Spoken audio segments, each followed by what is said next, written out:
กับไข่อันนี้พี่น้องเลยไข่ตุ้นตัวนี้ฮะตุ้นแท้เห็นบ่โดยไข่ตุ้นปนร่อนพี่น้องเลย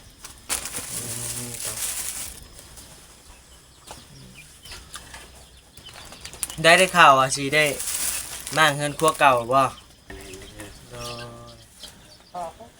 สมุดโจรมาปุ้นด้วยซะย่ามนี่เขาบริหารกันโจรได้เขาให้เบิ่งนะเบิ่งคนแปลกหน้าสิถ้ามีคนแปลกหน้าเขาก็มันก็สิมีวอมีหยังเขาให้ใส่เนาะ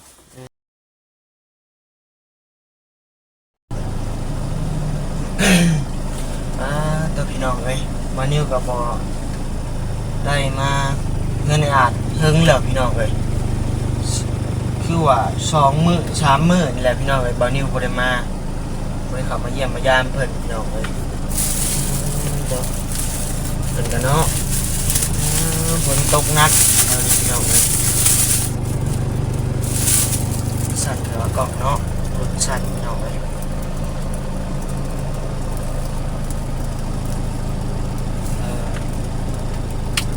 วันนี้ไปเข้ามาหาเพิ่นถึงแล้วพี่น้องเลยทางไออาจและลุงอาจและแม่บัวคำพี่น้องเลยบ่ได้มาอัปเดตให้ FC เบิ่งหรือว่าพ่อแม่พี่น้องเบิ่งน้องพี่น้องเนาะบ่ได้มานั่นเลยของสั่นเนาะเบิ่งจับเอาดีกว่ามื้อนี้เบอร์นิวกะและบ่มีหยังหลายพี่น้องเอาของกินนี่ก็ปลาทูยังว่าก็เอิ้นจักปลาทูยังพี่น้องเอ้ยปลาทูเสื่อมบ่หรือยังแล้วก็ไข่ตุ้นพี่น้องเอ้ยไข่ตุ้นกับร่อนมีร่อนพร้อมได้พี่น้องเอ้ยอยู่บ้านตะนิวนะไข่ตุ้นกับร่อนเนาะต่อเอามานิวก็พี่พอนะพี่ก็ใช้เลยเด้เนาะบ้านนี้ไปปะกันแหละโหสายสิ่งพี่น้องเลยเด้อวันนี้ขอกราบทักทายสบายดีพ่อแม่พี่น้องมัดทุกคู่ทุกคนเนาะที่ได้เข้ามาหับชมช่องบานิวพี่น้องเลยโอ้โหเมื่อนี้ก็มาพบมาพ่อกับบานิวคือเก่าพี่น้องไง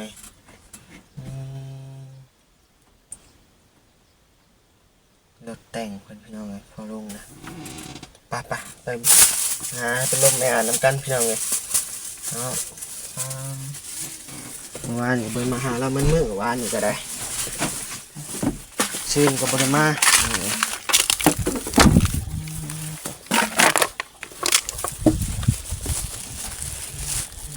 ไปพบไปพ่อกันนะเป็นได้วาดแล้วนั่นแหละกองดินกะ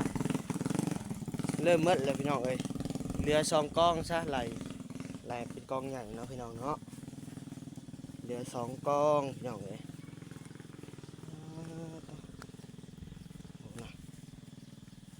บัดนี้ว่าสิเอารถเข้ามาในนี่แหละพี่น้องเอ้ยย่านบ่กล้าเอาเข้าพี่น้องเลยไปจอดอยู่ให้หน้าเพิ่นพี่น้อง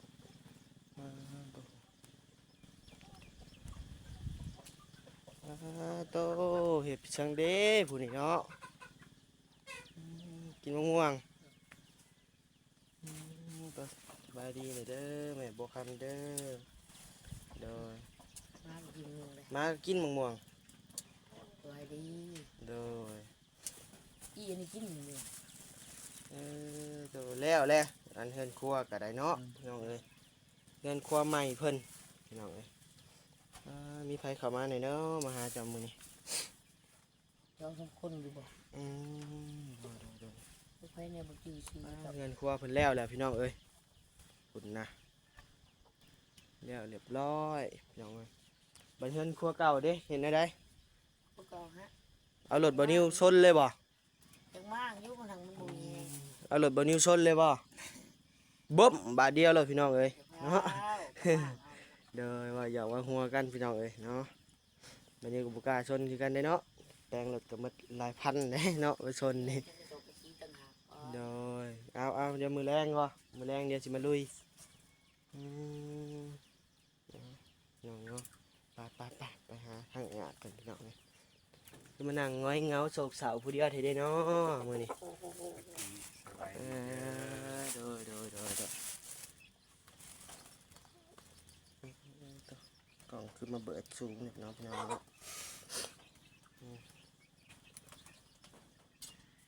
ขาตั้งกล้องใหม่บ่ บอของบัตตูบี้ยืมของบัตตูบี้มาบัตตูบี้เอาให้ใส่ก่อนคือมามืดแท้อ่ะ มันมือทั้งคนทั้งมือทั้งกล้อง มืดบัดเลยคือบ่เห็นหน้าเห็นตาเจ้าเอ้ยรูปรอมืดเถอะวะแดดแห้งพ่นเนาะพี่น้องเนาะอ่ะซื้อของกินมาฝากเจ้ามื่นเนาะเบิดเขามาหาทางอาจจะมืดอาจ มือเดียวแล้วเมื่อวาน ว้าวซื้อนี่มาใช่บ่ มา มาแต่เบิดถ่ายคลิปบ่ แม่น มาแบกซื้อพี่น้องเลยกินฮอดมือซื้อนี่บ่จังมาแบกซื้อแต่บ่ได้ถ่ายคลิปพี่น้องเลยสบายดีเด้อ FC เป็นจังไดเลยเดี๋ยวฝนตกบ่บ้านนี่ ตกอยู่แต่บ่แห้ง ฝนตกเป็นหวัดแล้วนี่ก็ได้ไปเมื่อวานนี่เมื่อยพี่น้อง ไปฮอดตรงเห็นดู พะล้านแหละ เรื่องตรงเห็นอีกเนาะ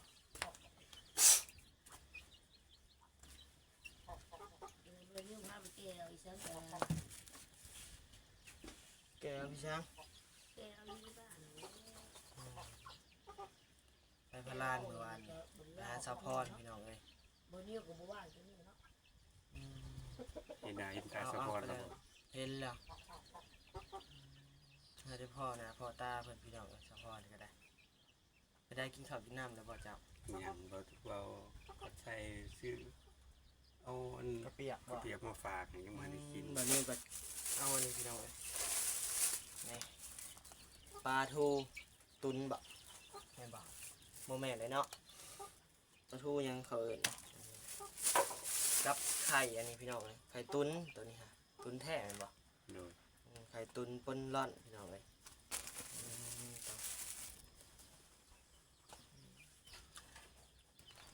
ได้ข่าวอ่ะสิได้มั่งเงินครัวเก่าบ่ เรียกเพิ่นว่าให้มากให้เบาใส่มาก อืม เพิ่นบอกไว้ว่ามากได้แล้ว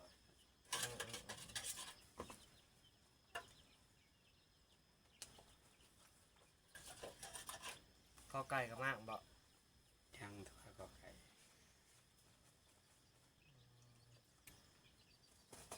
แดดอะไรเนาะ แดดมันดีแล้วให้ดินแห้งที่จะใช้ดินให้มันแล้วซะ อันนี้ก็เลี้ยงพอกระเทินเนาะ โดย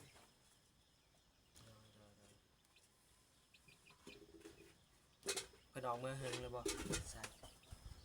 สักพักหนึงก็เบาวิวก็เข้ามา มีใครได้เข้ามามื้อนี้ สมุน เจ้าบุญกับเข้ามาบ่ โดย แล้วก็ไปอีก เราก็ใส่แต่ก็บ่อยู่ 3 คนนี่ โดย วันนี้ก็บ่มา2 มื้อซะบ่ได้มาอัปเดตให้ FC เบิ่งเนาะพี่น้องเนาะนี่ก็เข้ามาเยี่ยมมาให้พี่น้องมาชมเนาะว่าเป็นจังไดฮอดขันได้แล้วเนาะพี่น้องบ่แม่บ่คำจะเว้าหยังมื้อเช้านี่ฮะคือมาดังแท้ฮะคือเห็นลมดังแท้ เอาไปปุ้ย ว่ากับลูกเจ้าบ่โดย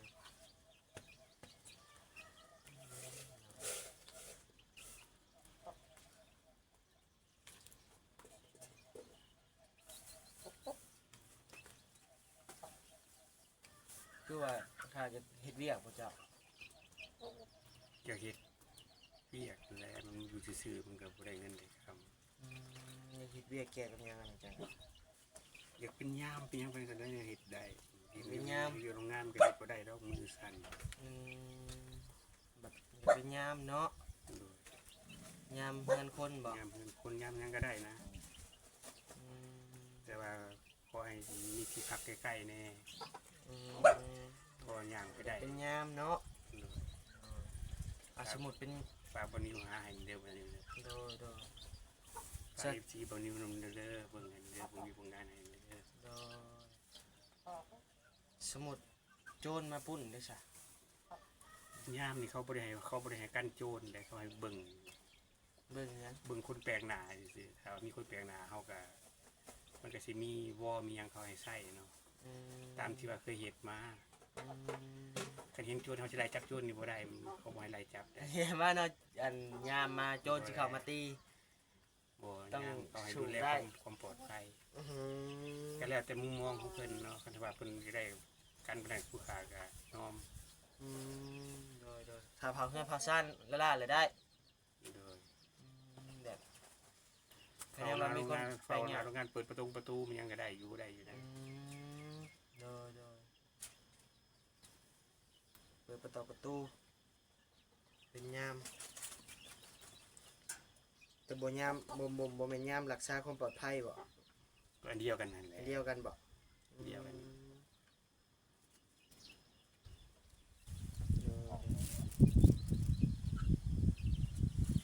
มันเบิ่นบริการแม่นบ่ แม่ ตีกันบ่ แม่อันนี้เขาดูแลพนักงานดูแลความเรียบร้อยซื่อคำว่าเป็นยามตามที่ว่าเป็นมาคือเฮ็ดมาว่า อืม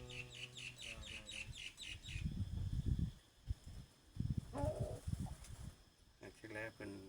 สิคิดต่างกันบ่จัก อย่าว่าเขาคือเป็นยามย่าเขาคือเฮานี่ อืม เป็นยามเลยมันต้องแข็งแห้งบ่บ่ส่วนหลายบ่นิวก็เห็นอยู่แถวตลาดพี่น้องเอ้ยที่ยามเพิ่นแบบเพิ่นย่างน้ำเนาะเพิ่นเฒ่าเลยพี่น้องเอ้ยแต่ก็ยังเป็นยามได้นะรปภอยู่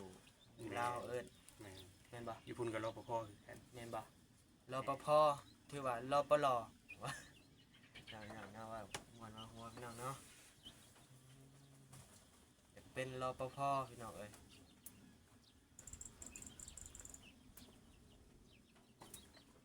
กินข้าวกินน้ำกับยังซะ กินข้าวจี่กะตี กินข้าวจีบเต้ใครเอามาให้ไปสิ กันเพิ่นซื้อมาให้ มาจันมาสิ เพิ่นซื้อมาตั้งแต่เมื่อวานนี่ โดยตัวเบิ่งคลิปเป็นยังอยู่เซโปนบ่ยังอยู่ใช่ แม่นเพิ่นขึ้นเมื่อวาน โดย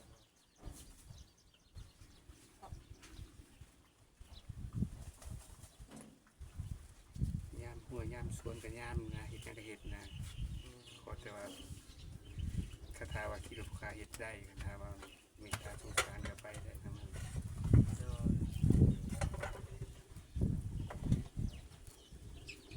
เดี๋ยวให้เดี๋ยวคิด บริคนเลยเนาะดินมื้อนี้เนาะเปียกเนาะ มันเปียกติดส่วน แดดช่องซัมเมอร์ผู้ใดพี่น้องก็จังสิคนได้ดินก็ได้ฝนตก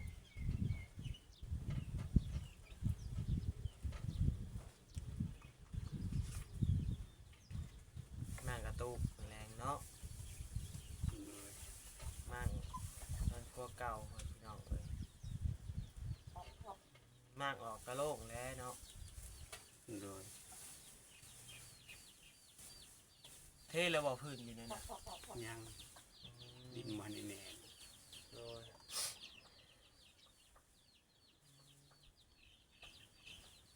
น้ำยังออกดีคือเก่าเนาะ เลย ใส่เลยบ่ มันทั้งคุณอยู่ได้บ่เนี่ย บัตรอยู่ทางเฮือนสาวยังก็พรหรือว่าสาวคำพรบ่ใส่อะไรได้ ใช้อันนั้นทีแรกเนี่ยมันลงไปถึงมันก็คุณ แม่นบ่ แม่น เกิดมาที่แรกที่คุณ อันนี้โยมที่แรกมันก็ไซส์นะ4-5ทางหมดแล้วมันก็เริ่มคุณ อันนั้นเขาก็โยมลายอยู่แต่ยังบุก ก็เลย ดิอันแค่นั้นน้ำลายอยู่นี่เนาะมันอยู่ต่ำแต่มันมีหัวมีห้องครับเดมันซึมมา เลย อยู่นี่เฮาน้ำในใตาดินโดยเฉพาะอัน ซีโนนมันอึดนานอยู่แล้วเนาะแต่ ก็บ่เลิกได้แหละจอ จักแม่น 30 30แม่นหนึงก็บ่ถึงขั้นว่าอึดเนาะ30แม่นมีน้ำเนาะ โดย เงินบ่นิ้วเจาะน่ะ60ไปแม่นบ่60ไปแม่นนี่แหละรถคันใหญ่ๆเนี่ย หัวใหญ่ เจาะแม่นทอมันน่ะไปทอมัน โดย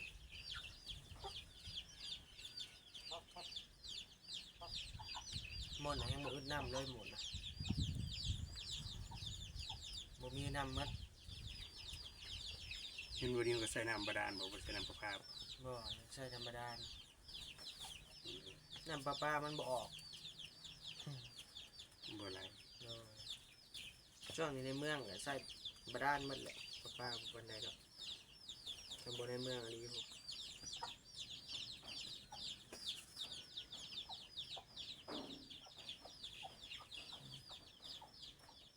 ข้อไก่กับมากบ่มันยังบ่ทันมากเนาะ ขาเมื่อยมากบ่ ก็ เลย อันในบ่ข้ามมากบ่ข้อไก่ล่ะ นอกว่า เอาไก่สินอนใช่ไหม เป็นว่าไงเป็นนอนทั้งพี่ มากตัวนี้แรกก่อนปลามันนอนก่อนเลยนะ แต่แรกก็ว่ามันนอนป้ามันนอนซะก่อนมันเพื่อสิเฮ็ดมันก็ยาก โดยปลามันนอนก่อนมันพัก มาก ไข่ เทื่อน้อยก็ได้ดอกมากเองก็ได้ อืม เพราะมันก็ว่างเทื่อน้อยก็ได้มันป้าก็ว่างทั้งคู่นี่ โดย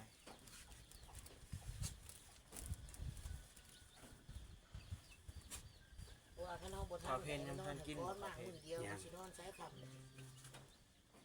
กินก็เปียกเนาะขอเพลนเนาะ อันนี้ก็แช่ตู้เย็นอันแช่น้ำก้อนไว้ นอนให้หนึ่งก้อน โดย ยันบูดไปแรงมาแล้วก็อุ่นกิน โดย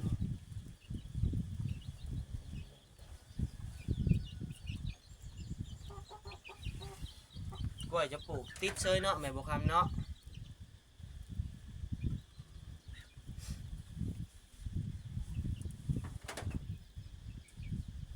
แมงนี่ก็หลายๆเนาะแมงมี ยามตกตาบ่ว่าได้แมงมี หลายเลยเนาะเป็นอย่างนี้นะบ้าน คันหู เบิ่งไปเบิ่งนี่ก่อนเราอ่ะมากพี่น้องเลย ลองมันอยู่ในแอร์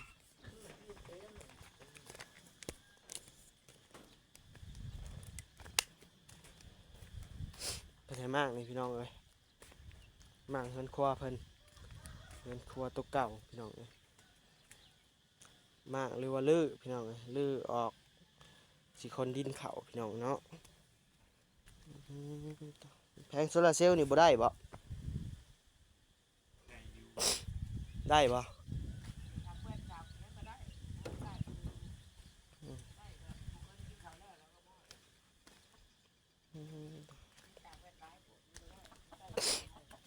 ขอไก่พี่น้องมันเบาะอะไรบ่ไข่นี่โอ้เบาะมันเลยนะพี่น้องเอ้ยยังเหลือตัวนี้เนาะ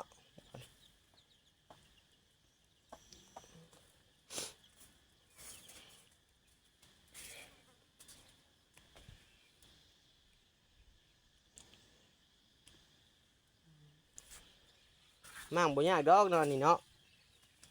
บุบบับบุบบับบาทเดียวหมดโอ้ยเป็นหวัดพี่น้องเอ้ยบัดนี้ไปได้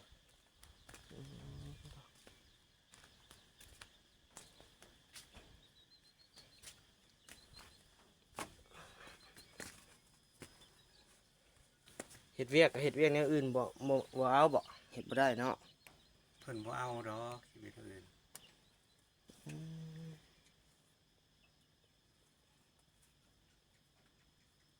เฮ็ดก็เฮ็ดซ่าบ่เอาอยู่เพิ่นบ่ฮับ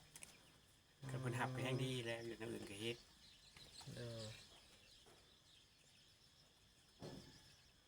เดี๋ยวทานอาหารยังกับไรเนาะ บ่ได้แล้วมือสั่น มือสั่นล้างถ้วยล้าง จา จาน น เพิ่น ก็ ก็ บ่ ล่ ได้ มแล้วมือตีนแตกของเพิ่นเสียหายของเพิ่น เลยไอลี่ยังไปเข้ามาปะ ยัง ตั้งแต่เพิ่นมาใต้ๆยังไปเข้ามาเลย ยัง เดี๋ยว ติดงานอยู่พะลานเนาะพี่น้องเนาะ